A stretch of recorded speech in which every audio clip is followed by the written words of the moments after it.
Baik, terima kasih atas kesempatannya. Perkenalkan, nama saya Miftah Adian dengan NIM 2019-210262. Saya dari kelompok 1 di mata kuliah Sumber Daya Manusia. Di sini saya akan menjelaskan tentang pelatihan dan pengembangan. Saya akan menjelaskan di mana pengertian tersebut. Adapun pengertian dari pelatihan tersebut adalah merupakan proses pembelajaran yang melibatkan perolehan keahlian, konsep, peraturan, dan sikap untuk meningkatkan kinerja atau tenaga kerja. Dalam artian di sini adalah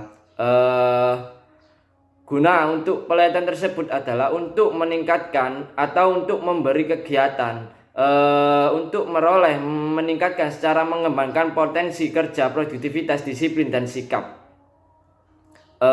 Dalam artian untuk meningkatkan kinerja ataupun meningkatkan keahlian sesuai dengan jenjang dan kualifikasi jabatan pekerjaan tertentu. Dalam artian pelatihan tersebut ini adalah meningkatkan produktivitas, keterampilan, ataupun disiplin, sikap, dan lain sebagainya. Kemudian ada pengembangan. Pengembangan ini adalah memiliki artian sebagai untuk memikul tanggung jawab yang berbeda atau yang lebih tinggi dalam perusahaan tersebut atau di organisasi, lembaga, atau instansi pendidikan dan lain sebagainya. Dalam artian ketika kita sudah mendapatkan pelatihan, nantinya kita akan mendapatkan pengembangan di suatu perusahaan. Dalam artian kita nantinya akan memegang tanggung jawab yang berbeda atau yang lebih tinggi di dalam suatu perusahaan atau menduduki kita itu sebagai memiliki jabatan tertinggi di suatu organisasi atau perusahaan. Nantinya kita itu akan memberi atau mengemban tanggung jawab tersebut yang berbeda atau lebih tinggi tanggung jawab tersebut. Makanya maka dari itu kita diberi pelatihan agar kita itu bisa mengembangkan potensi kerja atau produktivitas untuk memikul tanggung jawab tersebut. Terima kasih.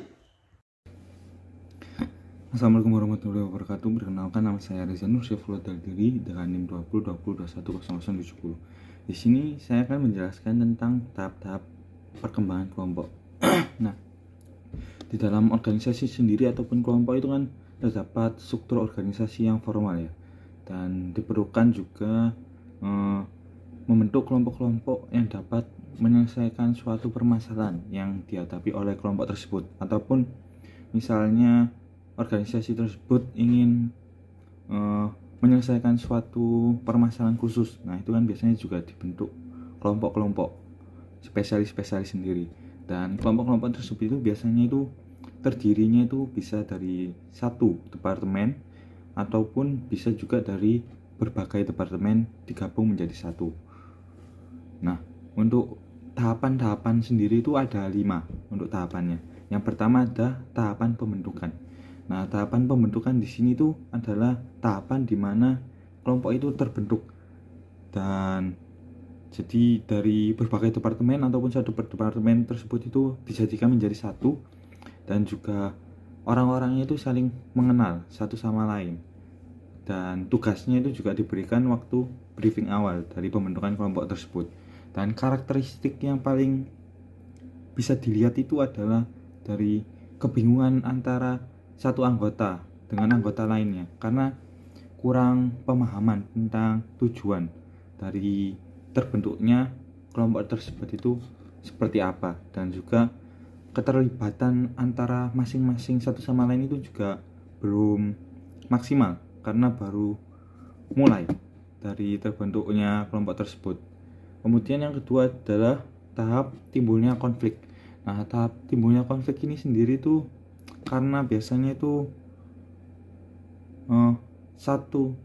antara lain anggota itu menimbulkan rasa egois yang tidak mau menerima pendapat dari orang lain dan lebih menonjolkan pendapatnya sendiri sehingga tidak bisa berkomunikasi dengan baik. Dan karakteristik bila terjadi tahapan yang kedua ini adalah bisa dilihat dari tidak nyaman ketika berada di kelompok tersebut. Kemudian juga sering terjadinya adu pendapat antara satu sama lain di kelompok tersebut. Kemudian yang ketiga ada normalisasi. Tahap normalisasi sendiri itu adalah tahap di mana terbentuknya hubungan dekat antara anggota dengan satu anggota lain. Jadi karena timbulnya efek konflik tersebut, kemudian kan satu sama lain kan jadi saling mengenal. Nah, karena saling mengenal lebih dekat itu juga bisa disebut dengan normalisasi. Dan juga setelah mereka tahu juga mereka juga membentuk peraturan-peraturan atau aturan-aturan kebijakan dari kelompok tersebut yang harus dipatuhi satu sama lain, sehingga kelompok tersebut itu lebih jadi baik dari sebelumnya, lebih terorganisasi.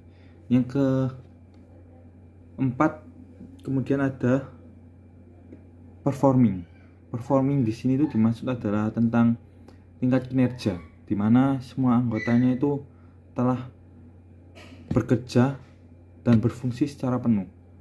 Dan tahap ini juga anggotanya juga memiliki kebersamaan dan juga percaya dirinya itu tinggi akan kemampuannya dalam bekerjasama di kelompok tersebut, dan mereka itu memiliki semangat yang tinggi untuk menyelesaikan tujuan-tujuan dari kelompok tersebut. Tahap terakhir ada pembubaran.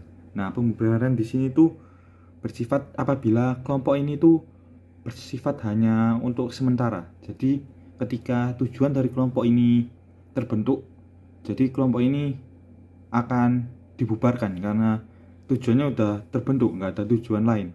Jadi dengan paksa akan dibubarkan oleh organisasi tersebut. Seperti itu. Nah, selanjutnya di sini saya akan menjelaskan tentang kelompok-kelompok. Properti kelompok. Di sini tuh ada peranan, habis itu ada norma, status, kemudian besaran, dan juga ada kekompakan. Nah, untuk peranan sendiri itu adalah, yang pertama adalah peranan ya.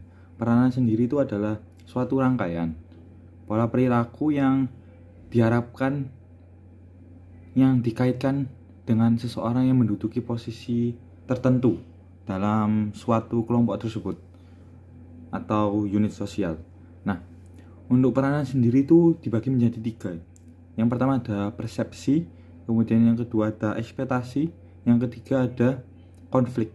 Nah, untuk persepsi peran sendiri itu adalah bagaimana suatu pandangan tentang individu itu mengenal bagaimana dia seharusnya berperilaku dalam menanggapi suatu peristiwa atau suatu kondisi. Yang kedua ada ekspektasi. Nah, ekspektasi sendiri itu adalah bagaimana yang lainnya meyakini seseorang itu akan bertindak dalam suatu situasi tersebut. Dan yang ketiga ada konflik peran. Konflik peran sendiri adalah situasi di mana individu itu diharapkan oleh orang lain atau ekspektasi dari orang lain yang berbeda-beda. Yang kedua ada tentang norma. Norma sendiri itu adalah perilaku yang diterima di dalam kelompok dan berlaku di antara para anggota dari kelompok itu tersendiri. Dan di dalam norma itu ada kepatuhan dan juga ada perilaku menyimpang di tempat kerja. Untuk kepatuhan sendiri adalah penyesuaian perilaku seseorang agar sejalan dengan norma yang berlaku di kelompok tersebut. Untuk perilaku yang menyimpang di dalam pekerjaan itu adalah perilaku yang bersifat sukarela, yang melanggar dari norma-norma yang telah ditetapkan di kelompok tersebut, dan yang dilanggar itu benar-benar signifikan ya. Dan dengan demikian itu dapat mengancam kesejahteraan dari setiap anggota yang ada di kelompok tersebut karena kelalaian yang disengaja oleh salah satu anggota kelompok tersebut. Yang ketiga ada status. Nah, status sendiri di sini tuh didefinisikan secara sosial atau peringkat yang diberikan kepada kelompok terhadap orang tersebut. Nah, untuk teori karakteristik status sendiri itu ada 3 macam ya. Yang pertama itu ada kekuasaan seseorang yang dimiliki atas orang lain. Kemudian yang kedua ada kemampuan seseorang untuk memberikan kontribusinya terhadap kelompok tersebut. Dan yang terakhir atau yang ketiga itu ada karakteristik pribadi dari setiap individu itu sendiri. Yang keempat ada besaran atau ukuran. Nah, salah satu dari temuan yang paling penting mengenai besaran kelompok dengan memperhatikan itu adalah tentang kemalasan sosial. Kemalasan sosial sendiri itu adalah kecenderungan bagi para individunya untuk mengeluarkan sedikit upaya ketika upaya tersebut itu harus bekerja secara kolektif dan bekerja keras seperti itu. Yang kelima itu ada kekompakan atau kepaduan. Nah, kekompakan sendiri itu adalah di mana para anggota itu tertarik dengan satu sama lain dan termotivasi untuk tetap bertahan dalam kelompok tersebut. Seperti itu. Terima kasih. Assalamualaikum warahmatullahi wabarakatuh. Terima kasih atas kesempatannya. Di sini saya akan melanjutkan presentasi dari rekan saya. Perkenalkan, saya Fitria Dwi Rahmana dengan NIM 2020-210156. Di sini saya akan menjelaskan sebuah proses pengambilan keputusan di dalam kelompok. Merupakan salah satu corak proses pengambilan keputusan di suatu organisasi atau kelompok. Hal tersebut dapat ditandai dengan keterlibatan dan partisipasi dari banyak orang atau anggota organisasi. Sehingga tidak dapat dipungkiri bahwa dalam pengambilan keputusan selalu melibatkan banyak orang. Dan di dalam hal tersebut terdapat keunggulan serta kelemahan. Yang pertama, keunggulannya yaitu informasi dan pengetahuan lebih lengkap. Jadi dengan adanya sebuah keputusan dalam kelompok itu memberikan sebuah pandangan yang berbeda sehingga dapat memberikan pengetahuan yang lengkap dan dapat menjadi pelengkap dalam sebuah diskusi kelompok atau organisasi tersebut.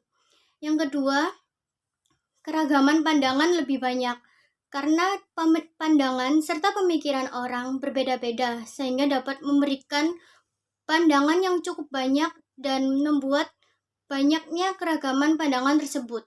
Yang ketiga, penerimaan keputusan lebih besar. Kemudian yang keempat, legitimasi keputusan lebih kuat. Jadi hal tersebut merupakan keunggulan dalam proses pengambilan keputusan di dalam kelompok atau organisasi.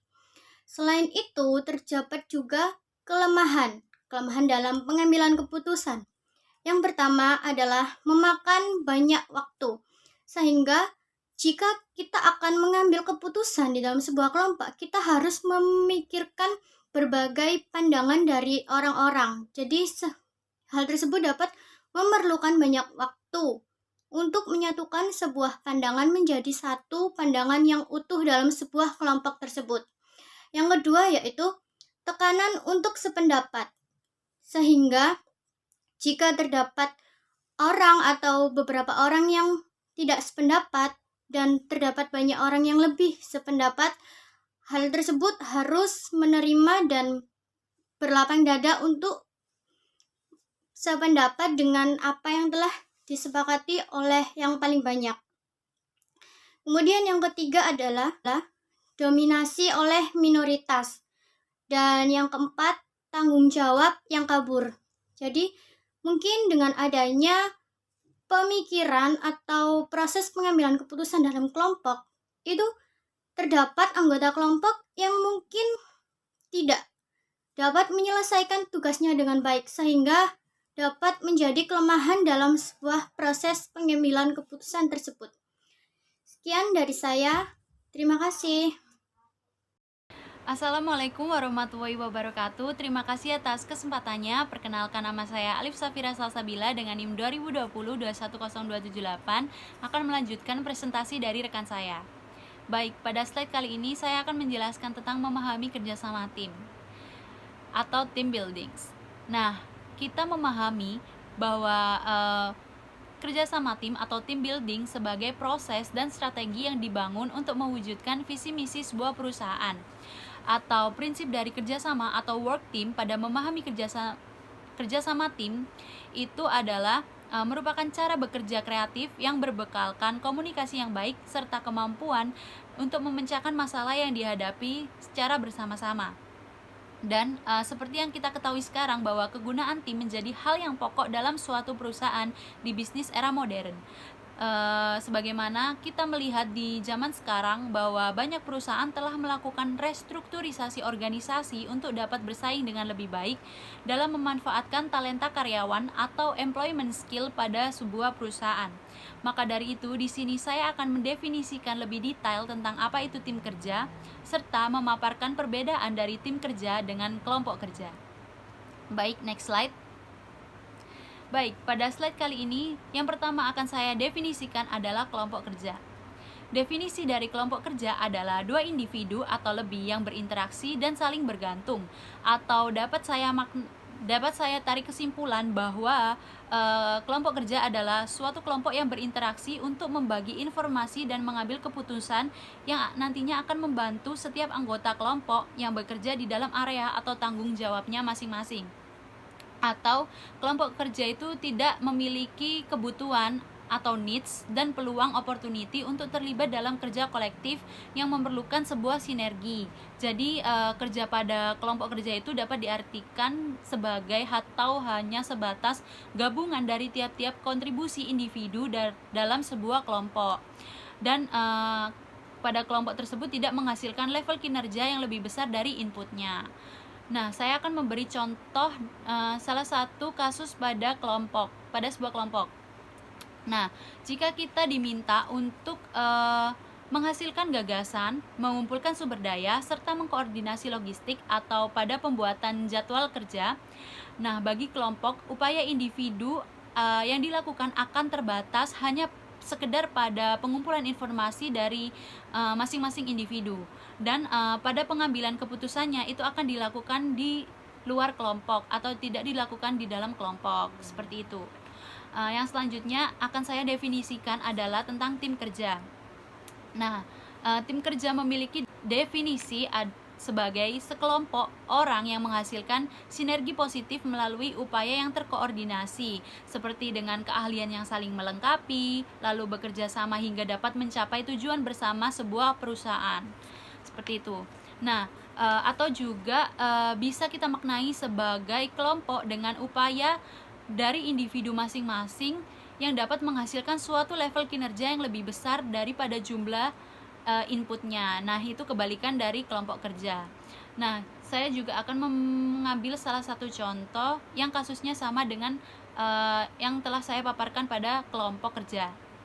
Nah, jika kita diminta untuk menghasilkan gagasan, mengumpulkan sumber daya, serta mengkoordinasi logistik pada tim, maka tim dari para individu akan saling mengumpulkan informasi dan akan merelasikan informasi-informasi yang didapat untuk sama-sama itu didiskusikan. Lalu setelah itu mereka akan melakukan pengambilan keputusan yang akan dilakukan oleh tim, seperti itu. Dengan demikian, saya bisa menarik kesimpulan bahwa tim kerja merupakan bagian dari kelompok kerja. Tim dibangun untuk kebermanfaatan atau simbiosis pada interaksi antar anggota.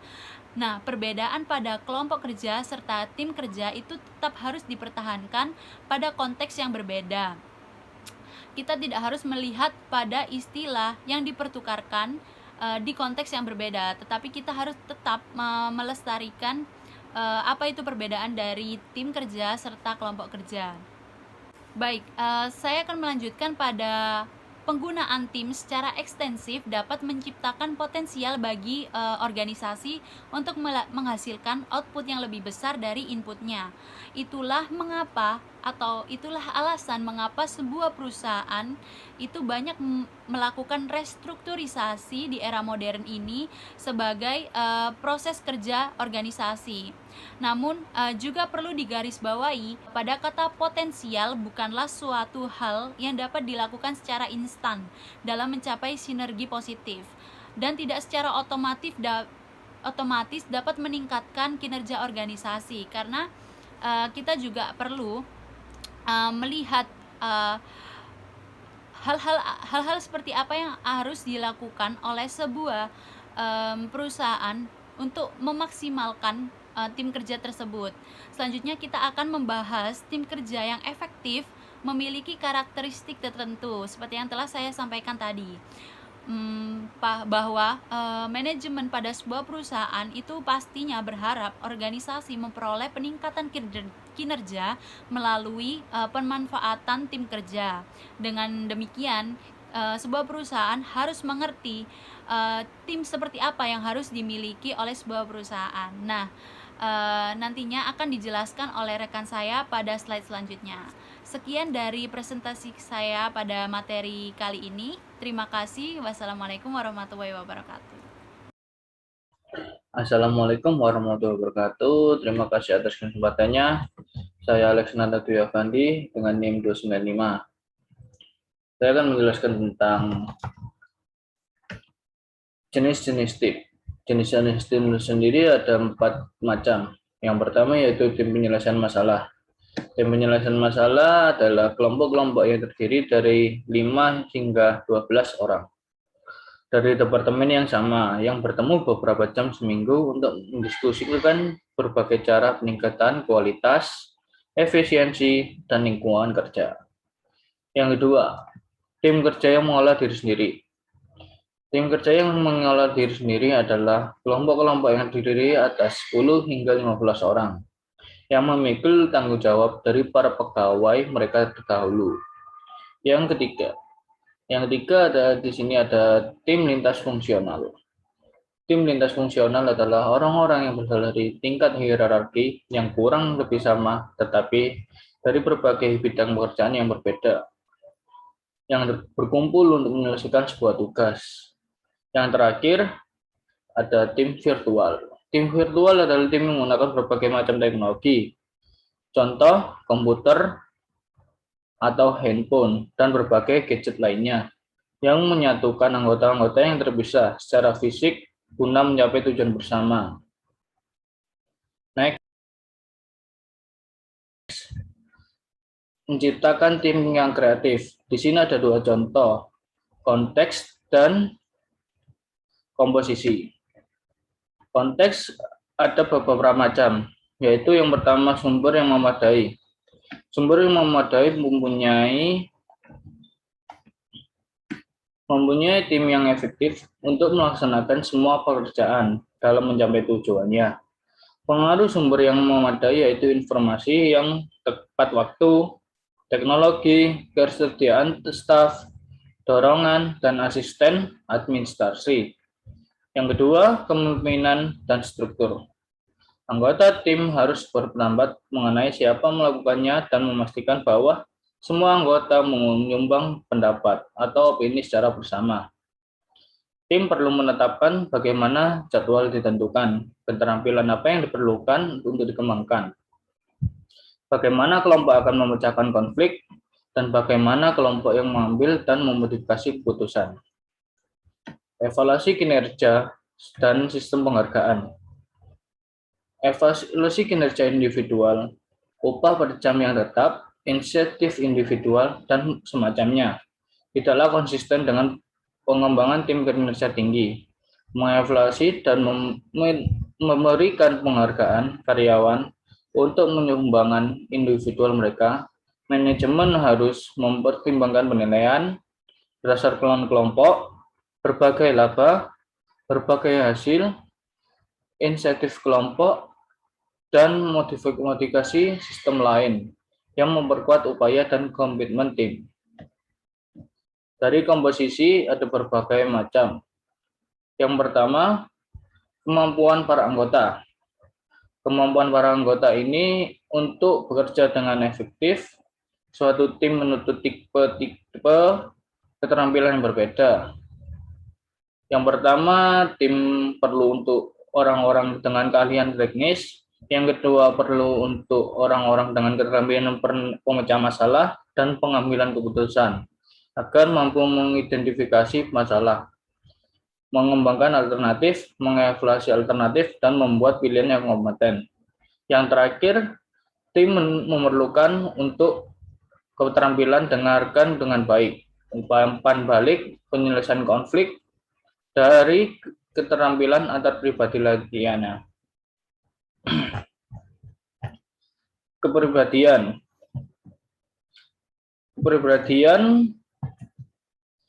personalitas memengaruhi individual dalam memperilaku. Macam-macam karakter personal dalam tim akan berpengaruh kinerja tim secara keseluruhan. Mengalokasi peran dan keberagaman, mempunyai kebutuhan berbeda, dan orang hendaknya diseleksi untuk sebuah tim berdasarkan pada kepribadian dan pilih kesukaan mereka. Tim yang berkinerja tinggi benar-benar mencocokkan orang dengan berbagai peran. Terdapat 9 peran potensial dalam tim. Yang pertama, penghubung, pencipta, promosi, penaksir, peorganisasi, penghasil, pengontrol, pemelihara, dan penasehat. Tim kerja yang berhasil adalah tim yang memiliki orang-orang mengisi semua peran dan menyeleksi orang-orang untuk bermain. Dalam peran ini berdasarkan jenis keterampilan dan pilihan mereka.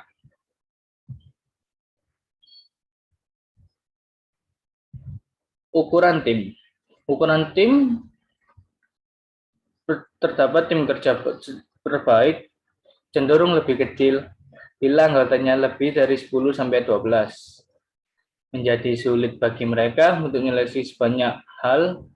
Jadi, dalam merancang tim yang efektif, para manajer harus menjaga agar anggotanya berkisar antara 5 sampai 12 orang. Fleksibilitas dan preferensi anggota.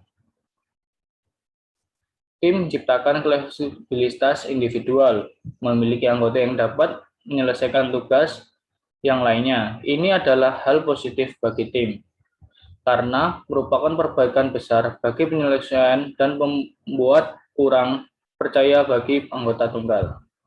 Sekian dari saya, terima kasih. Selanjutnya akan dilanjutkan oleh rekan saya. Baik, sebelumnya terima kasih atas kesempatannya. Di sini saya akan melanjutkan presentasi dari rekan saya. Menciptakan tim yang kreatif. Nomor 3, rancangan kerja. Tim yang efektif harus bekerja sama dan menerima tanggung jawab secara kolektif untuk menyelesaikan tugas secara signifikan. Di sisi lain, rancangan kerja juga memiliki manfaat yang lain dalam merancang tim yang kreatif. Salah satunya adalah dalam melakukan suatu kegiatan. Suatu tim memerlukan acuan untuk mengatur dan mengontrol semua aktivitas yang terjadi pada tim tersebut. Oleh karena itu, setiap tim hendaknya memiliki rencana kerja yang terstruktur dengan baik untuk menunjang kelancaran operasional di dalam tim tersebut. Dengan adanya rencana kerja yang terstruktur dengan baik, maka pengendalian dan tujuan yang akan dicapai dalam suatu tim dapat berjalan dengan baik. Kemudian, nomor 4 di sini ada proses. Di dalam proses terbagi menjadi 4 tahap pembentukan tim. Yang pertama ada menentukan tujuan utama dan khusus dalam tim tersebut. Tujuan menjadi alasan utama dalam membentuk suatu tim yang efektif. Jadi tujuan ini harus jelas ditetapkan dan setiap anggota dalam tim ini harus mempunyai pemahaman yang sama mengenai maksud dari tujuan ini. Jadi, anggota tim harus dapat membedakan dalam mencapai tujuan utama dan tujuan khusus yang ingin dicapai, agar hasil yang dicapai dapat maksimal. Kemudian di sini yang kedua ada efektivitas tim. Setelah menentukan tujuan tim, adapun tahapan efektivitas tim. Efektivitas tim sendiri adalah suatu kondisi di mana sebuah tim bisa mencapai tujuan yang telah disepakati, serta mampu memberikan pengaruh terhadap anggota tim lainnya, dan keutuhan tim dengan beberapa indikator, yaitu yang pertama ada kualitas kerja tim, yang kedua ada keberlangsungan tim, kemudian saling tergantung, dapat diandalkan, dan yang kelima ada kebersamaan tim. Kemudian yang ketiga ada tingkat konflik. Perbedaan pendapat sesama anggota tim dapat menimbulkan suatu konflik yang dapat berdampak negatif dalam tim. Oleh karena itu, tingkat konflik sangatlah berpengaruh dalam kinerja tim. Maka dari itu, agar dapat menciptakan tim yang kreatif, perlu adanya cara penanggulangan terhadap konflik. Dan yang terakhir, ada kemalasan sosial atau social loving. Kemalasan sosial dalam sebuah tim dapat terjadi karena sikap pasif yang ada. Anggota tim lebih memilih diam dan memberikan kesempatan kepada orang lain untuk melakukan kerja atau usaha di dalam tim. Kemudian dapat juga disebabkan karena menurunnya motivasi individu. Jadi individu anggota tim dapat menjadi kurang termotivasi untuk terlibat atau melakukan kegiatan di dalam keadaan bersama-sama dengan anggota tim yang lain. Mereka dapat kurang termotivasi untuk terlibat atau masuk ke dalam diskusi, dikarenakan berada di dalam lingkungan yang ada orang lain yang mungkin mau untuk melakukan respon yang lebih. Baik, kemudian saya akan menjelaskan tentang mengubah individu menjadi pemain tim. Dengan mengubah sikap anggota tim yang individual menjadi pemain tim, maka akan meningkatkan keefektivitasan pula terhadap tugas-tugas yang diberikan. Oleh karena itu, perlu dilakukan beberapa cara, yaitu yang pertama ada tahap seleksi. Di tahap seleksi ini, beberapa orang sudah mempunyai keterampilan antar personal untuk menjadi pemain tim yang efektif. Ketika memperkerjakan anggota tim, selain keterampilan teknis yang dibutuhkan untuk suatu pekerjaan, kita juga harus memperhatikan calon-calon anggota tim yang bisa memenuhi peran-peran tim mereka. Begitu pula dengan berbagai persyaratan teknis. Kemudian tahap kedua di sini ada pelatihan. Mengadakan pelatihan memungkinkan anggota tim memperoleh kepuasan yang didapat dari kerja sama tim.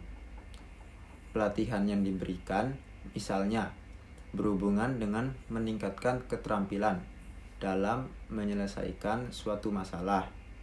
Kemudian ada komunikasi, negosiasi, serta menyelesaikan suatu konflik. Para anggota tim juga diingatkan akan pentingnya rasa sabar karena tim membutuhkan waktu lebih lama untuk membuat keputusan bila dibandingkan para anggota yang bertindak sendirian. Dan tahap yang terakhir ada penghargaan. Jadi penghargaan dapat diberikan terhadap seseorang atau anggota tim yang harus secara adil antara tujuan-tujuan individu dan perilaku-perilaku tim. Penghargaan dapat berupa promosi, kenaikan gaji, dan berbagai bentuk penghargaan lainnya harus diberikan kepada para individu demi keefektifan mereka sebagai anggota tim kolaboratif. Selain itu, jangan melupakan penghargaan intrinsik yang bisa didapatkan para karyawan dari kerja sama tim. Jadi, saya dapat menarik kesimpulan bahwa pembentukan kelompok dalam sebuah organisasi, baik sengaja ataupun tidak sengaja, diperlukan bagi organisasi. Organisasi mempunyai persyaratan teknis yang timbul dari tujuannya. Pencapaian tujuan tersebut memerlukan tugas-tugas yang harus dilaksanakan. Kemudian, kerjasama tim memiliki peranan penting bagi organisasi dan setiap individu di dalamnya. Kerjasama terbukti dapat memberikan keuntungan bagi kesuksesan organisasi. Sekian dari presentasi kelompok kami. Apabila ada kesalahan, mohon dimaafkan. Wabillahi taufiq wal hidayah. Wassalamualaikum warahmatullahi wabarakatuh.